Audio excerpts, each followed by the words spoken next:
Mind পারসেকের সঙ্গে যারা জড়িত তারা আমার দীর্ঘকালের বন্ধু।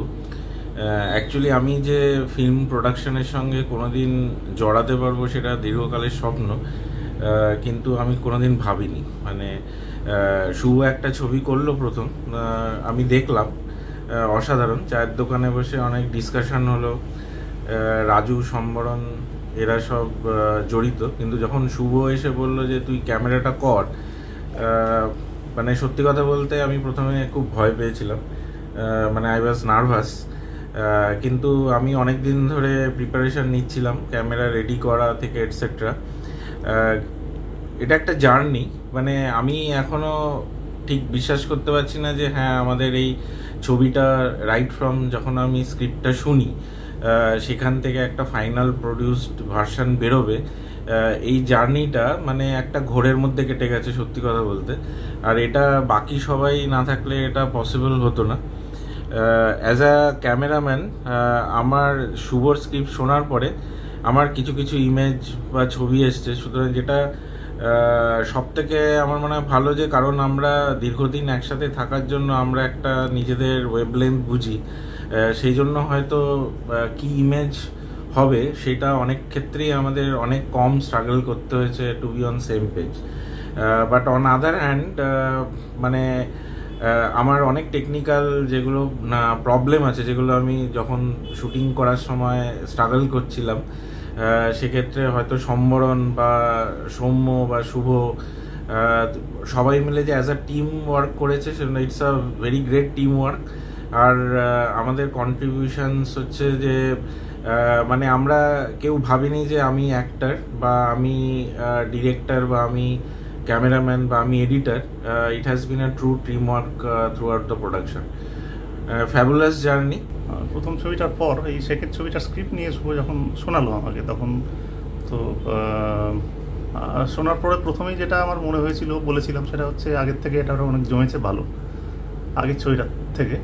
এবার জমেছে শব্দটা শুভ যে ধারার ছবি করে সেই ধারার সাথে অতটা যায় কি না আমি বলতে পারবো না, কিন্তু সিনেমার সেন্সের জায়গা থেকে আমার মনে হয়েছিল এটা আরও কমপ্লিকেটেড এবং আরেকটু অবশ্যই মানে সিনেমা প্রেমীদের একটু চার্জ আপ করবে। ছবিটার মধ্যে অনেক কিছু সেই সমস্ত ট্রিটমেন্ট আছে এবং জার্নিটা সে ধরনের। আমি মূলত এডিটার হিসেবে ছবিতে উপস্থিত, আরেকটা রোলও এখানে আছে, সেটা দেখলেই বুঝতে পারবেন। এডিটিংয়ের জায়গা থেকে এই ধরনের ছবির স্ট্রাকচার আমাদের স্থানীয় এডিটিং সমাজে খুব একটা এই ধরনের কাজ করার স্কোপ তো জোটে না। আসলে এডিটিংয়ের জার্নিটাই এমন বিভিন্ন ধরনের তাতে অভিজ্ঞতা হয়ে থাকে। এক হচ্ছে এডিটার পুরো স্ট্রাকচারটা কিছু কিছু ক্ষেত্রে তৈরি করে দেয়, কিছু ক্ষেত্রে তারা একেবারে অপারেটর হিসেবে কাজ করে।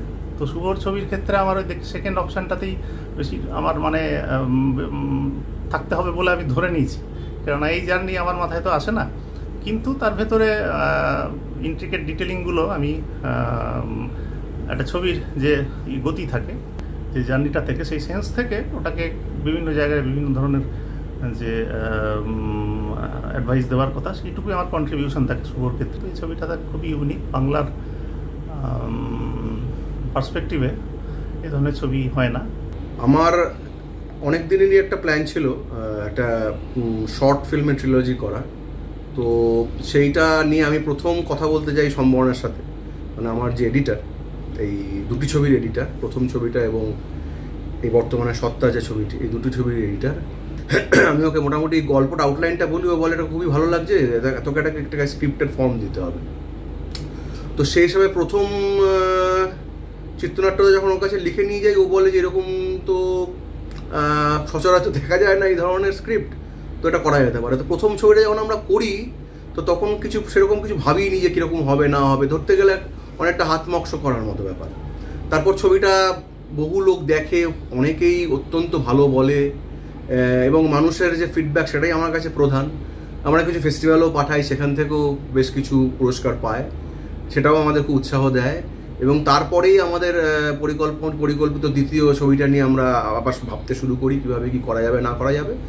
তো সেই সময় পার্থ, মানে এই দ্বিতীয় ছবির যে ক্যামেরাম্যান, প্রথম ছবির ক্যামেরাম্যান ছিল রিক, অসামান্য কাজ করেছে আমরা ওই ছবিটা যে ক্যামেরায় শ্যুট করি তাতে ও যে লেভেলে কাজ করেছে এটা ভাবা যায় না। আমাদের বহুদিনের বন্ধুত্ব আমাদের এই গ্রুপ, তো আমরা পার্থর ক্যামেরা করার কাজ ইচ্ছে বহুদিন আমরা জানি, এটা পার্থকে আমি বলি যে এরকম, তখন পার্থ রাজি হয়। এডিটিং, সাউন্ড, কালার, ক্যামেরা, এই যে বিভাগগুলো, এইগুলোতে এই ছবিটা আমি খুবই স্যাটিসফাইড। এবং সম্পাদনার ক্ষেত্রে সম্বরণ, সাউন্ডের ক্ষেত্রে পার্থ, কালারের ক্ষেত্রে পার্থ, ক্যামেরার ক্ষেত্রে পার্থ, সাউন্ডের ক্ষেত্রে কিছু কিছু ক্ষেত্রে সম্বরণ, এবং এই যে গোটা ওরা যে এই বিভাগগুলোতে কাজ করেছে, এটা এই ছবিটাকে একটা অন্য ডাইমেনশন দিয়েছে। মানে চিত্রনাট্য এবং ডিরেকশনের জায়গা থেকে তো আছেই, বাট সেটাকে আরও অনেক রিচ করেছে এই বিভাগগুলো। অভিনয়ের দিক থেকে সৌম্য এবং বিশ্বজিৎ, এই দুজন, বিশ্বজিৎকে আপনারা দেখেছেন আগে, সৌম্য এই ছবিটাতে প্রথম কাজ করলো, আপনারা দেখলেই বুঝতে পারবেন। মানে আমি যখন ওদেরকে ভাবি তখন আমি ভেবেছিলাম যে হয়তো প্রচুর আমাদের রিহার্সাল করতে হবে এই জায়গাটাকে প্রপারলি, আমি চাইছি এই জায়গাটাকে নিয়ে আসার জন্য। কিন্তু সত্যি কথা বলতে সেরকম আমাদের ওদের পেছনে পরিশ্রম করতে হয়নি। মানে ওরা এত ভালো অভিনয় করেছে বলে আমার অন্তত মনে হয়েছে যে সেটা খুবই কমেন্ডেবল। মানে সৌম্যর একটা প্রথম ছবি, রাজু এর আগে কিছু কিছু ছবিতে কাজ করেছে, বাট সেরকমভাবে না। এবার সব মিলে ছবিটা কেমন হচ্ছে সেটা আপনারা দেখলে সেটা জানালে আমি খুব খুশি হব। তো এদের ফিডব্যাক দেখে তো এখন অবধি যা মনে হচ্ছে খুব খারাপ হয়নি, ভালোই হয়েছে। তো দেখা যাক কীরকম হয়। এবং আমাদের আরও পরিকল্পনা আছে। মাইন্ড পার সেকের এটা প্রথম ছবি, তো প্রচুর ছবি, নানা রকম কাজের পরিকল্পনা আছে, সেগুলো আমরা করবো আস্তে আস্তে। দেখা যাক, অনেক দূর যাওয়ার ইচ্ছা আছে। আপনাদের যদি সাহায্য পাই এবং আপনারা যদি আমাদের পাশে থাকেন তাহলে অবশ্যই আমরা চেষ্টা করবো যতদূর যাওয়া যায়।